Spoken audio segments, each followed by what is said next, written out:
Fidèles téléspectateurs d'Event News TV, nous venons de suivre la décision de la Chambre d'appel de la Cour pénale internationale relative à la requête du Conseil du président Laurent Gbagbo concernant la 11e décision de refus de sa mise en liberté provisoire ou conditionnelle. Cette Chambre d'appel a demandé à la Chambre de première instance de retourner à ses papiers et de réexaminer sa décision de mise en liberté ou de mise en détention ou de garde en détention le président Laurent Gbagbo. En somme, nous pouvons dire que c'est une mi-victoire ou une victoire pour le président Laurent Gbagbo, car bientôt les trois juges de la Chambre de première instance devront revenir et réexaminer si le président Laurent Gbagbo doit encore rester dans la prison de Chemniguel ou être en liberté provisoire ou conditionnelle. Avant de partir, nous avons eu l'occasion d'entendre le porte-parole de la Cour pénale internationale, M. Fadi El Abdallah, lui qui nous a expliqué d'une certaine façon la décision plutôt de la Chambre d'appel. Nous l'écoutons. Fidèles téléspectateurs, bonjour. Nous sommes ici dans les locaux de la Cour pénale internationale avec M. Fadi El Abdallah, porte-parole de la Cour pénale internationale. Nous venons d'assister à la décision de la Chambre d'appel relative à la requête de la défense de Laurent Gbagbo suite au refus de la Chambre de première instance sur la libération provisoire, de la demande de la libération provisoire de Laurent Gbagbo. Aujourd'hui, la Chambre d'appel vient quasiment de casser la décision de la Chambre d'instance de la Chambre de première instance et lui demande de réexaminer sa décision sur le maintien en détention de Laurent Gbagbo. Pour vous aujourd'hui, après cette décision, pour vous, c'est une victoire du détenu Laurent Gbagbo et quelle sera la suite? Pour moi, je pense que ce qui est le plus important, c'est que c'est une clarification de la part de la Chambre d'appel de certains éléments qui auraient dû être pris en compte par la Chambre de première instance ou qui ont été pris en compte d'une façon erronée. Et ça, c'est le rôle de la Chambre d'appel, c'est de décider le droit en dernière instance devant la Cour pénale internationale. Donc aujourd'hui, ce que la Chambre d'appel a indiqué, c'est qu'il y a eu des erreurs qui ont sérieusement impacté la décision de la Chambre de première instance. Et pour ces erreurs-là, la Chambre d'appel a décidé donc d'annuler la décision de la Chambre de première instance et de lui renvoyer l'affaire concernant le maintien en détention de M. Gbagbo pour que la Chambre de première instance la réexamine à nouveau. Ce qui doit être bien compris, c'est que la Chambre d'appel a bien souligné qu'elle ne suggère pas quel devrait être le résultat du nouveau examen. C'est quelque chose qui serait dans les mains de la Chambre de première instance, mais elle a clarifié le droit et comment ça doit être appliqué. L'autre élément qui est également à prendre en compte, c'est que dans l'attente de la Chambre de première instance et qu'elle prenne sa décision après un nouveau examen, M. Gbagbo demeure en détention. Mais aujourd'hui, quelle pourrait être la suite des événements, vu que bientôt, c'est les vacances judiciaires? Alors, la suite des événements, c'est que la Chambre de première instance doit réexaminer la question du maintien en détention de M. Laurent Gbagbo. À partir d'aujourd'hui, mais on ne sait pas à quel moment la décision sera prête et sera rendue.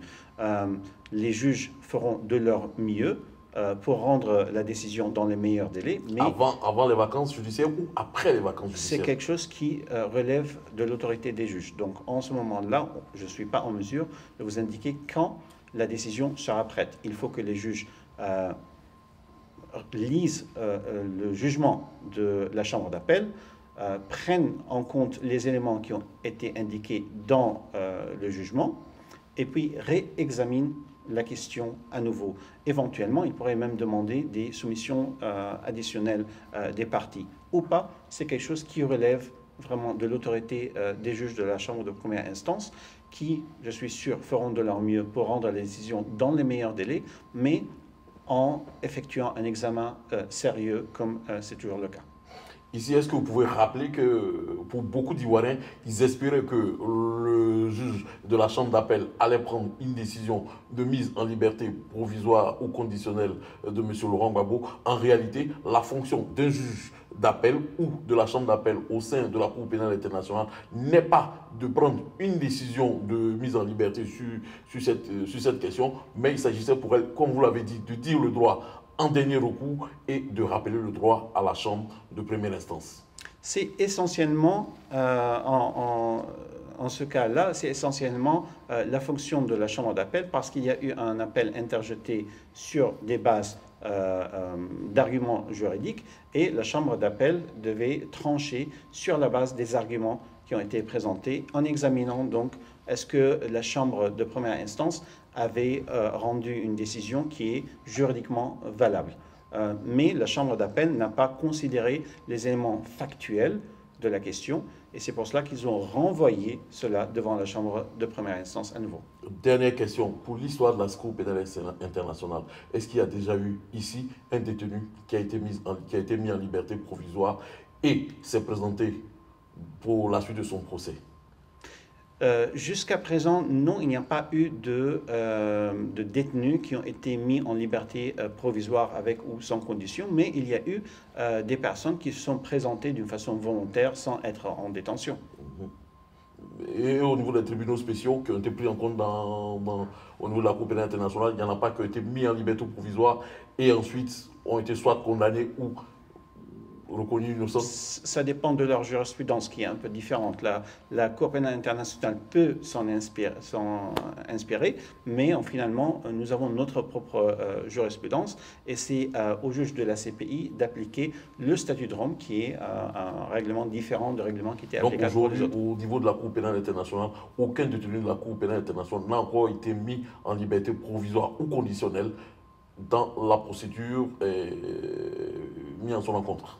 Non, jusqu'à présent, ça n'a pas été le cas.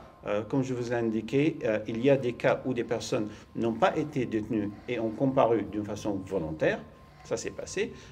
Mais ça ne s'est pas passé qu'une personne était déjà en détention et par la suite, cette personne a bénéficié d'une mise en liberté provisoire ou conditionnelle.